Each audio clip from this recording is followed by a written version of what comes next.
परम स्नेही बंधुओं, कल चर्चा हुई थी कि संसार का सारा जुड़ाव केवल ज्ञान के आधार पर है। किसके आधार पर? बिगड़ा हुआ कौन है? हाथ, पाँव, नाक, मुंह, कौन बिगड़ा है? यह हमारा ज्ञान। सुधार किसमें करना है? नाक में। यदि मान लो किसी कोई की दृष्टि खराब है, सामने वाले को खराब दृष्टि से देखता है, सामने वाले को खराब दृष्टि से देखता है, तो इस आँख का ऑपरेशन करवाना पड़ेगा या भावों को सुधारना पड़ेगा? कहने का अभिप्राय ये है कि भाव जो है वो ज्ञान का परिणमन है। भाव क्या है? ज्ञान का परिणमन है। तो भाव सुधारो या ज्ञान को सुधारो, एक ही बात है ना? तो जितना भी कल मैंने ये बताया था कि जितना भी जुड़ाव है वो मात्र ज्ञान के अंदर है और कहीं नहीं है। यदि सुधारना है तो किसको सुधारना है? ज्ञान को सुधारना है। आप किसी भी चीज़ से जुड़े हैं, कहते ना, अरे हम तो उससे बहुत जुड़े हैं या हम, मुझे वो वस्तु बहुत फेवरेट लग है मेरी, तो या वो तो मेरा फैन है या मैं उसका फैन हूँ। तो किस चीज़ से बने? हाथ से, पाँव से, नाक से, आँख से, किस चीज़ से बने हो? भाव से। किससे बने हो? भाव से। अब मान लो एक पेन है, अब ये पेन है सोने का है, ये नहीं, ये तो प्लास्टिक का है। मान लो ये पेन है और सोने का पेन है। अब सोने का पेन है तो आपका इससे अटैचमेंट होगा कि नहीं होगा? अरे बोलिए ना, अटैचमेंट होगा। अब पेन अलग चीज हो गई, हाथ अलग चीज हो गई, और जिससे अटैचमेंट हुआ है वो अलग चीज हो गई। बात समझ में आई कि नहीं आई? अब यहाँ तीन चीजें हैं। एक चीज है जो भाव है, दूसरी चीज है कहाँ आत्मा में रहते हैं, तो आत्मा कहाँ रहती है? शरीर में, तो शरीर दूसरी चीज हो गई, और पेन हो गई तीसरी चीज। पेन हो गई तीसरी चीज। अब इस पेन से अटैच कौन है? हाथ, मुंह, नाक, कौन है? नहीं, भाव अटैच है। ऐसा हो सकता है कि हाथ में चीज है और अटैचमेंट नहीं है, और ऐसा हो सकता है कि हाथ में चीज नहीं है और अटैचमेंट है। तो जुड़े किससे हो? ज्ञान से। अब मान लो इस पेन से जुड़ गई और ये पेन सोने का है। अब आप इसके लिए क्या क्या काम करेंगे? इसकी रक्षा करेंगे, हैं? अच्छे से रखेंगे, संभाल के रखेंगे, हैं? और जेब में भी रखेंगे तो कोट में अंदर वाले जेब में रखेंगे, निकालेंगे तो बड़े ध्यान से निकालेंगे। कोई कहेगा भाई साहब जरा पेन देना, ना जी ये वाला पेन नहीं दूंगा, ये सोने का पेन है, भूल गया तो सामने वाले को भी मना कर दोगे। क्यों? क्योंकि इससे अटैचमेंट है, तुमने इसकी रक्षा करी। अब बाई चांस वो पेन कभी आप किसी को दिया, आप एकदम भावुकता में आए, सामने वाले ने मांगा, आप भूल गए कि ये पेन सोने का है और मेरा है, ये भूल गए आप, और आपने वो पेन दे दिया और आप वहां से निकल गए। अब क्या होगा? चिंता होगी कि नहीं होगी? अरे बोलिए ना, होगी। अच्छा, टेंशन होगी कि नहीं होगी? वो भी होगी। और बाई चांस वो पेन कोई और उसकी दुकान से उठा के ले जाए, तुम उसके यहाँ मांगने गए, अरे बोले मुझे तो पता ही नहीं था कि ये पेन सोने का है, तो मैंने तो यहीं छोड़ दिया था, अब तो यहाँ पर है ही नहीं है, अब ना जाने कौन उठा के ले गया। अब क्या होगा? अब वो पेन की याद कितनी दिन तक आएगी? उस पेन के कारण से दुख होगा कि नहीं होगा? उस पेन के कारण से क्रोध आया कि नहीं आया? अरे क्यों छोड़ दिया, कैसे भूल गया मैं? क्रोध आया कि नहीं आया? जब तक वो पेन हाथ में था और जब चार जनों के सामने आप बैठते थे, उस समय अभिमान आता था कि नहीं आता था? आता था, है ना? उस पेन को दिखाने के चक्कर में कभी कभी मायाजारी करते थे कि नहीं करते थे? उस पेन का लोभ है कि नहीं है? उस पेन को खरीदने के लिए आपने पैसा कमाया, तो पैसा कमाया, पैसा कमाने में हिंसा हुई कि नहीं हुई? उस पैसा कमाने में झूठ बोला कि नहीं बोला, चोरी करी कि नहीं करी, कुशील परिग्रह, सब काम होंगे। तो एक पेन के कारण से, अटैचमेंट के कारण से, किसके कारण? पेन के कारण नहीं। पेन तो तुमसे कह ही नहीं रहा कि मैं तुम्हारा हूं, तुम कह रहे हो पेन मेरा है। गलती कौन कर रहा है? अरे बोलिए ना। और हम में भी हम कौन है? शरीर है हम नाक हैं, हम कान हैं, हम कौन है? अरे बोलिए ना। हम आत्मा हैं, मैं आत्मा हूं। मैं कौन हूं? आत्मा हूं। तो अब एक आत्मा ने एक पेन से अटैचमेंट किया तो उसका मन बाहर की तरफ गया, उसका मन पेन में था। मन कहाँ है? पेन में। अब उस पेन के कारण से मन ने क्रोध भी किया, मान भी किया, मायाचारी भी करी, लोभ भी किया, उसने राग भी किया, उसने द्वेष भी किया, उसने दुख भी सहन किया, उसने कष्ट भी सहन किया, उसने सर्दी गर्मी बरसात सब कुछ सहन किया एक पेन, सोने के पेन के कारण से। और यदि सोना से अटैचमेंट नहीं होता, यदि उस वस्तु से अटैचमेंट नहीं होता तो उसको सबसे पहले कमाने के लिए मेहनत नहीं करते। जब कमाई नहीं तुमने तो तुम्हारे पास में है ही नहीं, तो उसमें तुम्हारा मन भी नहीं जाता। जब तुम्हारे पास में वस्तु है ही नहीं और जब मन ही नहीं गया तो उस वस्तु से संबंधित क्रोध मान माया लोभ भी नहीं होता। उस वस्तु से संबंधित जो है हिंसा झूठ चोरी कुशील परिग्रह भी नहीं होता। अब मुझे ये बताओ कि जो सारा अटैचमेंट है वो केवल ज्ञान के अंदर है, इस वस्तु का चित्र मेरे आत्मा में है, बस। वस्तु मेरी आत्मा में नहीं है, ये पेन मेरी आत्मा में नहीं घुस सकता है, केवल इस वस्तु का चित्र ही मेरी आत्मा में घुसता है। और चित्र घुस गया, चित्र जैसे आईना है। अब एक पेन किसी आईने के सामने जाएगा तो चित्र झलका कि नहीं झलका? झलक गया।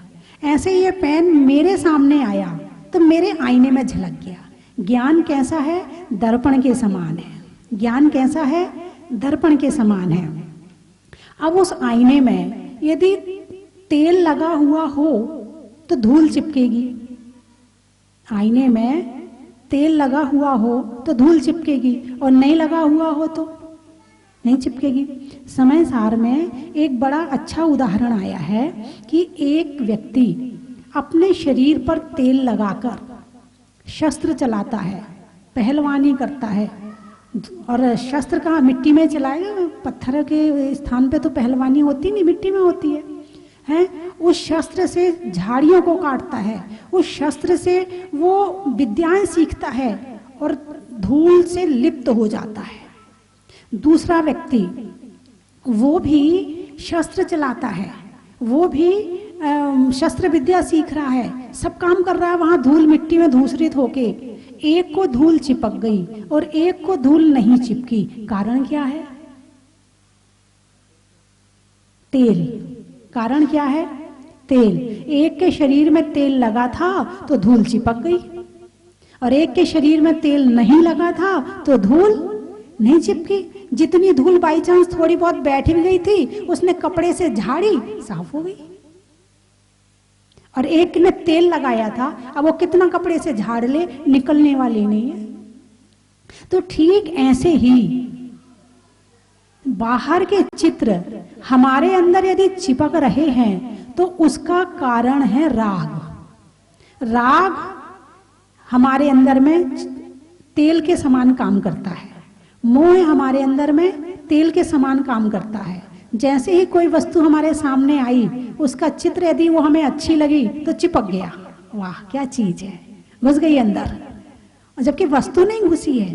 ये तो बड़ी अच्छी बात है कि ये चीजें इतनी स्थूल हैं कि सूक्ष्म से चिपक नहीं पाती, केवल इसका चित्र ही चिपकता है।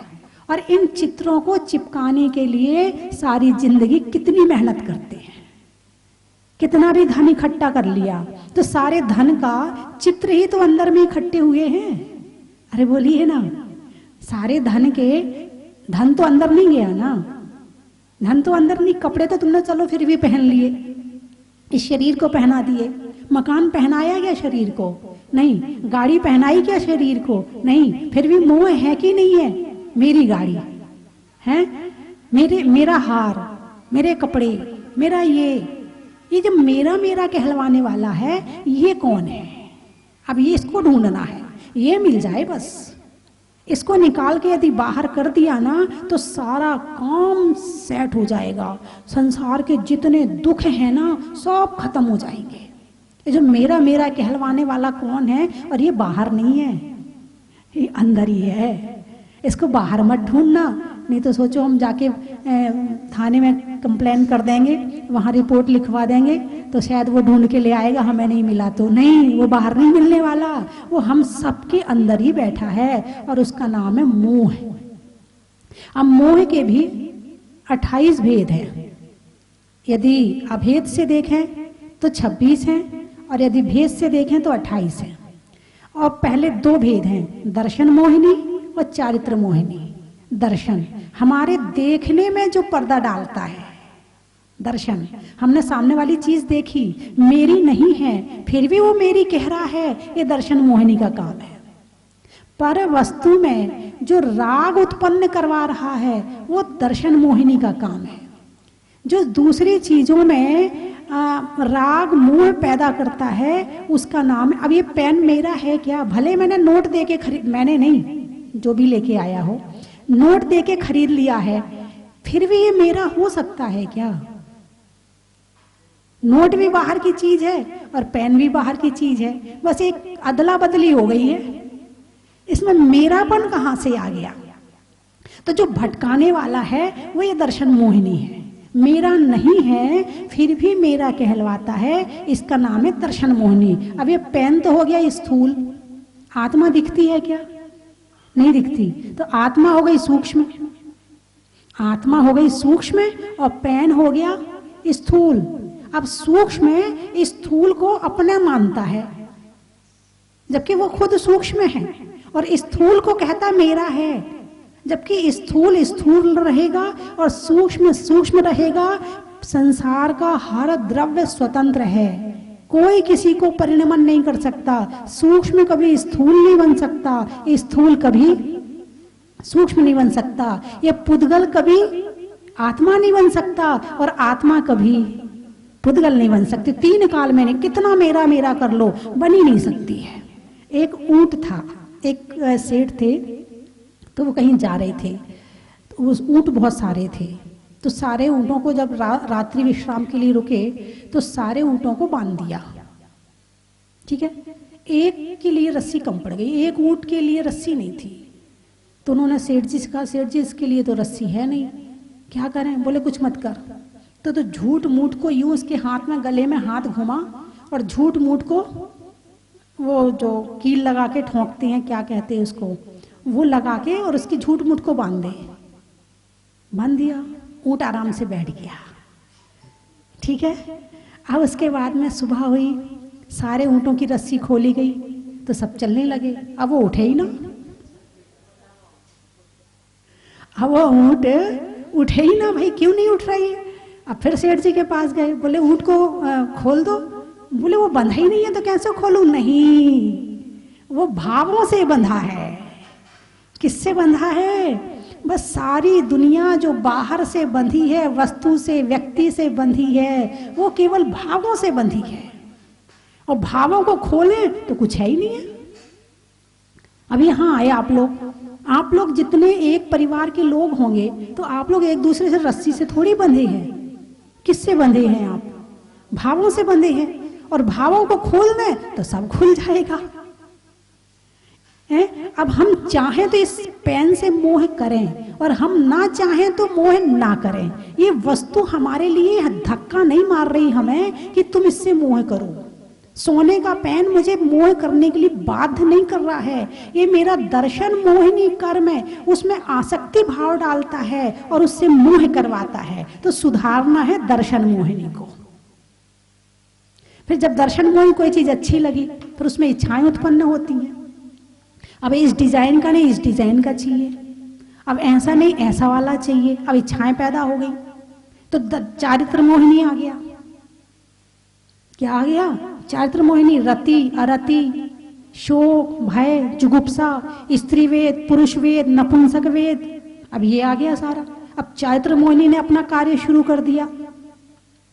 अब चारित्र मोहिनी अभी कार्य होगा किसके ऊपर? दर्शन मोहिनी ने भाव बना दिए, चैत्र मोहिनी ने इच्छाएं पैदा कर दी। अब ये कार्य होगा किसके ऊपर? मान लो खाने की इच्छा हुई है तो ये किसके द्वारा होगी? देखने की इच्छा हुई है तो वो किसके द्वारा होगी? तो द्रव्य कर्म, भाव कर्म और नौ कर्म। नौ कर्म का मतलब शरीर, नौ कर्म का क्या मतलब हो गया? शरीर। अब उन सब इच्छा विषय इच्छाओं को कैसे भोगेंगे? इस शरीर के माध्यम से भोगेंगे। तो पहले दर्शन मोहिनी ने काम किया, फिर चैत्र मोहिनी ने काम किया, फिर इस नौ कर्म ने काम किया। तो पहले का द्रव्य कर्म था वो उदय में आया तो भाव बने, फिर भाव बने और हम इच्छा पूर्ति को दौड़ पड़े तो नया कर्म बंधन हो गया, फिर नया कर्म बंधन हो गया तो आने वाले समय में वो अपना काम करेगा। और इसी तरह से ये श्रृंखला चलती जा रही, चलती जा रही, चलती जा रही, और हम इसमें घूमते जा रहे, हमें पता ही नहीं है कि हम कर क्या रहे हैं, बेहोश हैं, क्या हैं, बिल्कुल आराम से कहते। कोई कह तो दे ये सोने वाला पेन मेरा है, लड़ लेंगे, तमाचा मार देंगे, और कुछ भी करना पड़े तो वो भी कर लेंगे, लेकिन पेन तो मेरा है। और जबकि पेन से पूछो तुम किसके हो, बोले मैं किसी का नहीं हूं। तो ये बताओ ये भ्रम है कि नहीं है? बताइए मुझे। ये मेरा मानना, भाई पेन मिला है, लिखने को मिला है, लिख ले। सोने का पेन यदि किसी बिना लिखने के वाले के पास पहुंच जाए वो भी मोह कर लेगा, सोने का है, लिखना नहीं आता, पेन का उपयोग करना नहीं आता, मगर मोह करना आता है। जैसे यहाँ पर है, कई बार यहाँ पेन बटते हैं तो कोई अम्मा जी ऐसी जो बिल्कुल बूढ़ी, जिनके हाथ भी हिल रहे हैं और पेन बट रहे हो, तो अम्मा जी तुम क्या करोगी पेन का? पोते को दे दूंगी। मोह किससे है? पेन लेते समय किसकी याद आ रही है? पोते की याद आ रही है। तो संसार में जितनी जितनी वस्तु और व्यक्ति से मोह है, दुख के रास्ते केवल उतने हैं। बात समझ में आई कि नहीं आई? दुख कहां से आता है? जिनसे हमारा अटैचमेंट है। मान लो एक मृत्यु आप अखबार में पढ़ रहे, वहां एक्सीडेंट हो गया, इतने मर गए, चाय पी रहे हैं, कुछ हुआ आपको? नहीं हुआ। अब आपके मोहल्ले में किसी की डेथ हो गई, आपको कुछ हुआ? हाँ थोड़ा सा हुआ। अब आपके पड़ोस में किसी की डेथ हो गई, अब थोड़ा और कुछ हुआ? हाँ हुआ। अब आपके परिवार में किसी की हो गई, थोड़ा कुछ और हुआ? हुआ। अब खुद की होने वाली है, अब कुछ हुआ? अरे बोलिए ना, हैं? अखबार वाले से कोई मतलब नहीं था, इसलिए कुछ नहीं हुआ।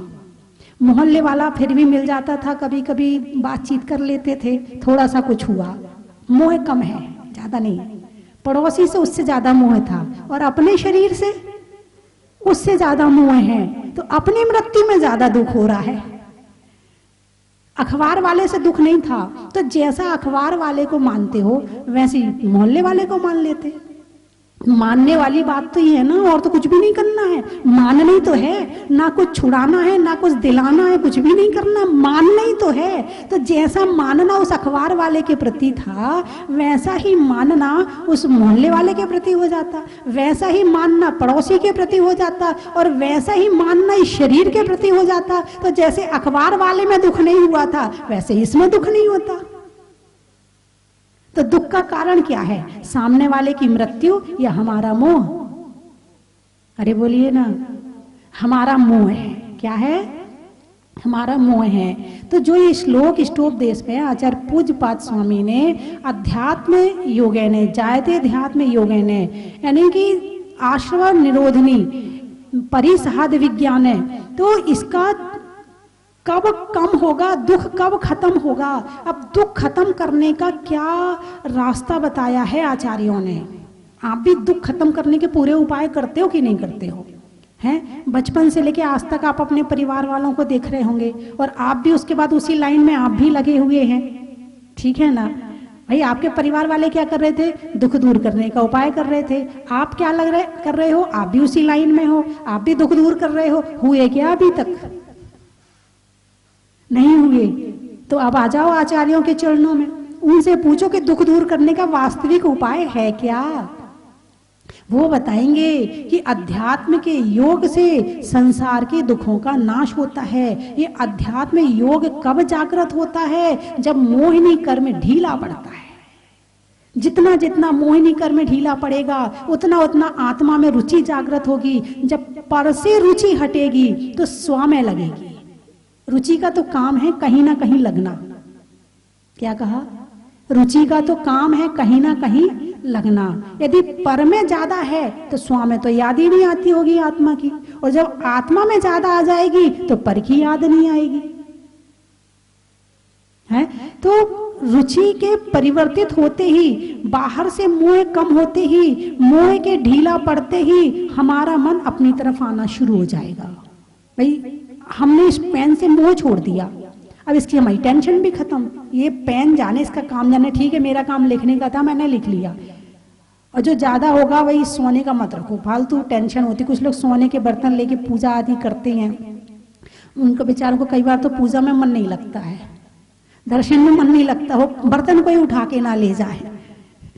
भाई परिस्थितियां अलग, हालांकि उत्तम पात्र है, उत्तम वस्तु है, उससे भगवान की पूजा करनी चाहिए, मगर वर्तमान में तुम नजर हटी दुर्घटना घटी, ऐसे समय में तुम पूजा करोगे तो, और यदि मान लो कोई समझदार है तो चलो पूजा कर भी लेगा, और कोई थोड़ा सा कम समझदार है, थोड़ा सा परवस्तु से मोह ज्यादा है, तो पूजा करते हुए थोड़ा सा अभिमान से बैठेगा। सोने के बर्तन से कर रहे पूजा, तेरे तो लोहे के हैं, क्या है तू अपने आप को समझता क्या? मन ही मन बोलेगा, भले बोल ना पाए तो, लेकिन अंदर विचार चलेंगे, पूजा के भाव खत्म हो जाएंगे। यदि सोने के बर्तन में पूजा कर रहे हैं तो पूजा हो जाए, ये बहुत बड़ी बात है। नहीं तो ज्यादा से ज्यादा अभिमान काम करेगा कि मैं सोने के बर्तन से पूजा, सोने में उसे कीमत दिख रही, उसे भगवान की कीमत नजर नहीं आ रही, उसे आत्मा की कीमत नजर नहीं आ रही है। तो पर वस्तु से जब तक मोह कम नहीं होगा तब तक मंदिर में मन लगने वाला। आप मंदिर जाते हो, कल भी मैंने बताया था, भगवान के दर्शन होते हैं आपको? देखते हो भगवान को? भगवान के अंदर क्या देखते हो आप? किसी दुकान में घुसते हो तो चारों तरफ नजरें दौड़ती, कौन सी चीज अच्छी है, कौन सी खराब है, कौन सी बढ़िया दिख रही, चारों तरफ नजरें दौड़ती। आप भगवान को देखते हो तब आपको क्या नजर आता है? आदत पड़ी है ना इन आंखों को भगवान को देखने की, तो आंखें तो भगवान को देखती हैं और मन भाग जाता है। कहां भाग जाता है? जहां मोह होता है। कई माता बहन होगी तो बच्चों में चला जाएगा मन, कहीं जॉब करने वाला पुरुष होगा तो उसके ऑफिस में चला जाएगा, व्यापारी होगा तो नोट गिनने में चला जाएगा, लेन देन में चला जाएगा। खड़ा है भगवान के सामने और मन कहाँ चला गया? मोह में। इसीलिए मंदिर में मन नहीं लगता, इसीलिए माला में मन नहीं लगता। जब तक मोह ढीला नहीं पड़ेगा तब तक धर्म करना बड़ा मुश्किल होता है, और मोह ढीला करने के बाद में फिर उसके बाद फिर उठना मुश्किल होता है। ऐसा लगता, ध्यान करके जब उठो ना, यूं लगता अरे ये क्यों आ गए बात करने के लिए। अब उनको देख के मुस्कुराना भी पड़ता है। क्या? मुस्कुराना भी पड़ता है, उनसे बातचीत भी करनी पड़ती है। और जब यदि मोह में फंसे हैं तो ध्यान करना पड़ता है, होता तो है ही नहीं। भाई सब लोग कहते माला फेरो, इसलिए हम माला फेर लेते हैं। मन तो लगता नहीं है माला में। क्यों नहीं लग रहा? बाहर में इतना मोह पड़ा है कि आत्मा और परमात्मा का ज्ञान होने के बावजूद भी स्थिरता नहीं आती है। इसीलिए आचार्य पूज्यपाद स्वामी ने इसमें कहा है, इसके फायदे बताए हैं कि ध्यान करने के क्या फायदे हैं। बोले परिसहाद अविज्ञानस्य, यानी परिसह दुख कष्ट पीड़ा पता नहीं चलती। अब जैसे एक जून के महीने में धूप में बैठकर कितनी महिलाएं हैं जो पत्थर तोड़ती हैं, कितने लोग हैं जो पहाड़ पे काम करते हैं, करते कि नहीं करते हैं, कितने मकान बनते हैं उस समय पर, खूब मकान बनते हैं और सब धूप में काम करते हैं। मैंने तो यहाँ देखा कि लोहा काटने वाले धूप के दिनों में यहाँ पर 12 बजे 2 बजे और धूप में लोहा काट रहे, वैसे ही लोहा गरम, ऊपर से धूप और ऊपर और आराम से काट रहे, उन्हें कुछ हो ही नहीं रहा। मैं देख रही हूँ, भाई क्यों नहीं हो रहा? उनका मन जो है ना काम में लगा हुआ है। क्या कहा? उनका मन काम में लगा है तो बाहर की धूप सहन हो रही है?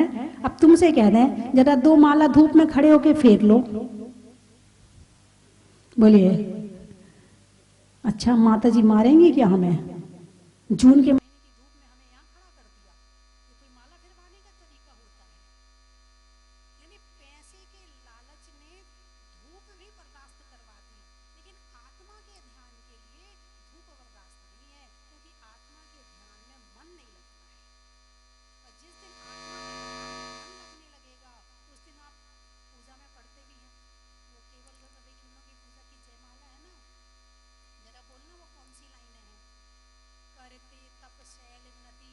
तुम्हारा पैसा तुमसे धूप सहन करवा सकता है तो तुम्हारा ध्यान तुमसे धूप क्यों नहीं सहन करवा सकता है?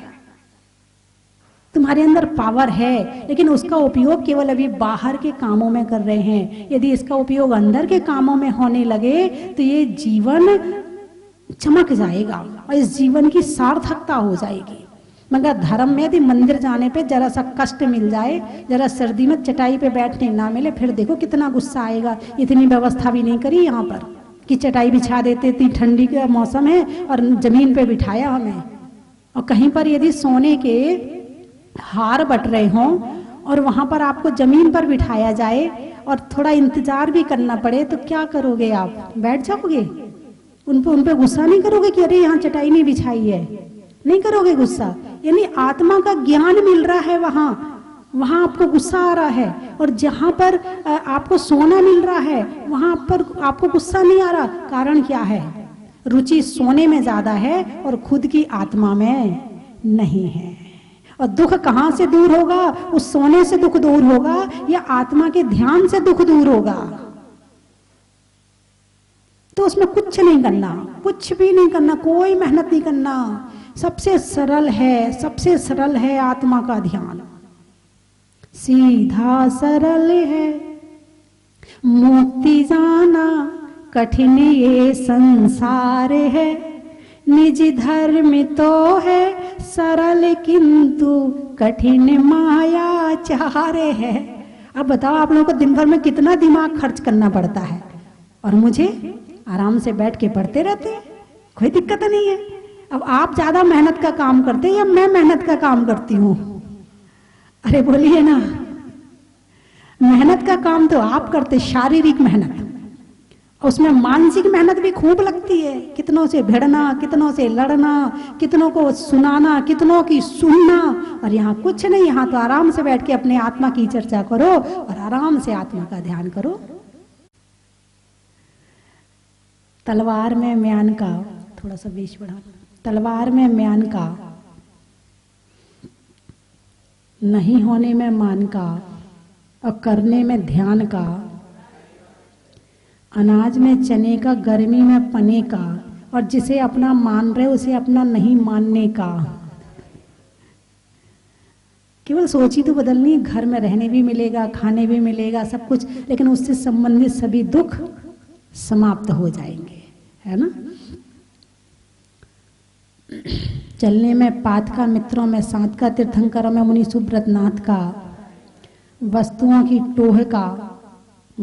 की टोह का, और संसारियों में व्यामोह का, और छोड़ने में मोह का। चलो छोड़ तो नहीं सकते हैं, कर्म के हरने का, भाव से तरने का, और मोह को कम करने का। एकदम से तो ये छूटने वाला है नहीं है। आम की बौर का, खाने में कौर का, और आने वालों में इंदौर का। महिलाओं में आटा का, फूल में कांटा का, और आने वालों में कोटा का। और कहां से आए? उज्जैन के जैन भी आए हैं। चेहरे पर नैन का, बोलने में बैन का, और आने वालों में उज्जैन का। और हरदा, छोड़ने में जर्दा का, शहरों में वर्धा का, और आने वालों में हरदा का। हो गए सारे? भोपाल, अच्छा।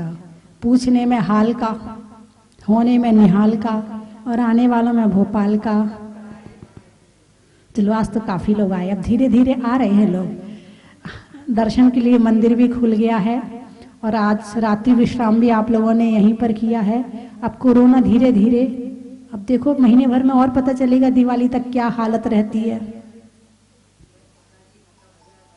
माता जी खत्म हो जाए,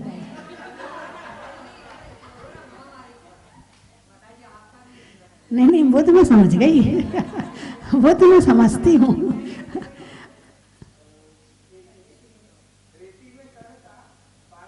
अभी तो आपको मौका दिया जाएगा, आप यहाँ आके बोलना, बना लें जब तक, और कितने बनाने हैं।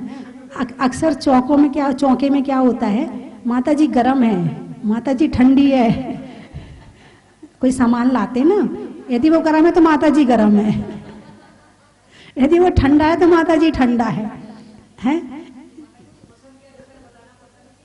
हाँ, माता जी ठंडी है, माता जी गर्म है। ये नए से सब बातें सही होती हैं, नए गम नए से, भूत का वर्तमान में कर दो, वर्तमान का भविष्य में, सब नए से सही होती हैं। लेकिन जब बिना नए के आप उसकी बात को पकड़े ना, तो आप स्वयं हंसते कि हम बोल क्या रहे हैं? कहते कपड़े छोटे हो गए, बताओ कपड़े छोटे हुए क्या, और कहते क्या हो, है ना? ऐसी बहुत सारी बातें हैं, फिर चर्चा करूंगी आपसे। चंद्रमा में गुरुत्वाकर्षण का, भौतिकता में आकर्षण का, और भगवान के दर्शन का। बच्चों के लिए पलने का, बर्फ के गलने का, और अब मंदिर जी के खुलने का। बोलिए 24वें भगवान की। भूगर्भ से प्रकटित स्वस्ति धाम जहाजपुर में विराजमान 1008 श्री मुनीश्वरनाथ भगवान की कृपा और परम पूजनीय गणनीय रेखा रत्न स्वस्ति भूषण माता जी का मंगलमय आशीर्वाद आप सभी पर हमेशा बना रहें, और ये कोरोना महामारी जल्दी खत्म हो और आप जहाजपुर आकर के बड़े बाबा के दर्शन कर सके, अभिषेक कर सके, शांति धारा कर सके, ऐसी भावना बाता हूँ। बंधुओं, 10 लक्षण महापर्व में एक दिन आता है उत्तम त्याग का, और उस उत्तम त्याग में भी महत्व है दान का। हमारे शास्त्रों में 4 प्रकार के दान बताए हैं: औषध दान, शास्त्र दान, अभय दान और आहार दान। इन सब में भी आहार दान का विशेष महत्व है। इसको विशेष बताया गया है क्योंकि श्रावक और साधु इस धर्म रूपी रथ के 2 पहिए हैं। साधु के बिना ये धर्म रूपी रथ नहीं चल सकता और न श्रावक के बिना चल सकता है। बंधुओं, आहार के द्वारा हम साधुओं के शरीर की रक्षा करते हैं, और साधु अपनी चर्या के द्वारा, अपने प्रवचनों के द्वारा हमारी आत्मा का कल्याण करते हैं। इसीलिए आहार दान का विशेष महत्व बताया गया है, और यह आहार दान की परंपरा चली है भगवान आदिनाथ के समय से। भगवान आदिनाथ को सबसे पहला आहार दिया था राजा श्रेयांस ने, और उसी समय से यह परंपरा चलती आ रही है, और इस परंपरा को हमें भी आगे बढ़ाना है। बंधुओं, स्वस्ति धाम जहाजपुर में 18 जून 2014 को भगवान को जब अस्थायी मंदिर में विराजमान किया गया, तब से लेकर के जब ये जहाज मंदिर बन चुका है, भगवान जहाज मंदिर में विराजमान हो चुके हैं। कई साधु संत, आर्य का माता जी, तपस्वी, कई यहाँ पर त्यागी वृत्ति सब यहाँ पर आए हैं, और जब भगवान के दर्शन करते हैं, इस क्षेत्र को देखते हैं, तो एक बात अवश्य कहते हैं कि ऐसी प्रतिमा के दर्शन हमने आज तक नहीं किए हैं। तो बंधुओं, यहाँ पर उन साधु संतों की त्यागी वृत्तियों की आहार की व्यवस्था के लिए पूज्य गुरु माँ स्वस्ति भूषण माता जी की मंगल में प्रेरणा से एक आहार दान ध्रुव फंड स्थापित किया जा रहा है। आप सभी से मेरा निवेदन है, आप इस ध्रुव फंड में सहभागी बने, अपनी चंचला लक्ष्मी का सदुपयोग करें, पुण्यार्जन करें। बंधुओं, आप 1,11,000 रुपये की न्योछावर राशि से शिरोमणि संरक्षक के रूप में अपना नाम दे सकते हैं। 51,000 रुपये की न्योछावर राशि से परम संरक्षक, 31,000 रुपये की न्योछावर राशि से संरक्षक मंडल में जोड़ सकते हैं। साथ ही 21,000 और 11,000 रुपये की न्योछावर राशि से आप श्रावक सृष्टि के रूप में जुड़ करके इस हम इस दान योजना में और आहार दान ध्रुव फंड में अपना योगदान दे सकते हैं, पुण्यार्जन कर सकते हैं। जो संरक्षक मंडल तक के नाम होंगे उन सभी के नाम की शिलापट पे वहाँ पे लिखवाए जाएंगे। जो आहारशाला यहाँ पर स्थापित की गई है उसके अंदर आप सभी के नाम की वहाँ पर लिखवाए जाएंगे। साथ ही आप सभी के नामों की घोषणा पारस चैनल पर भी की जाएगी। चन की थाल को सजाओ रे आज, रत्नों की थाल को भर लाओ रे आज। आओ आओ करे रे गुणगान आरती भगवन की। आओ आओ करे गुणगान आरती भगवन की। आओ आओ करे रे गुणगान आरती भगवन की।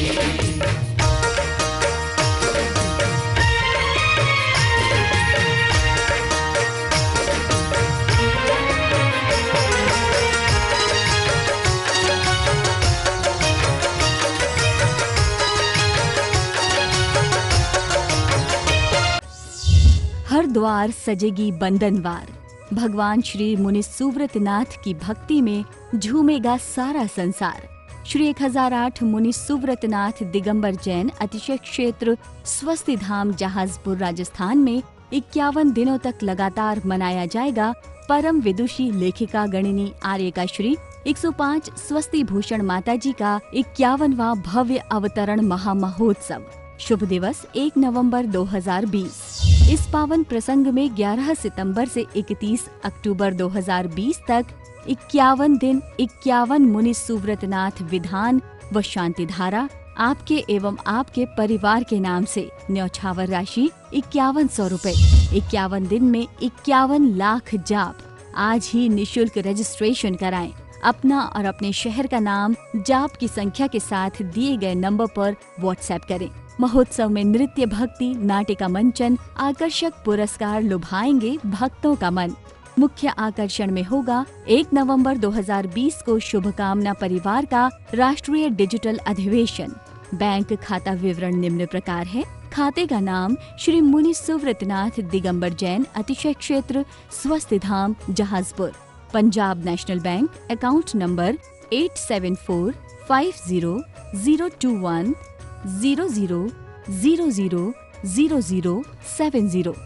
IFSC code PUN B0874500। Bank of Baroda account number 0799010001768 IFSC code BARB 0JAHAJP।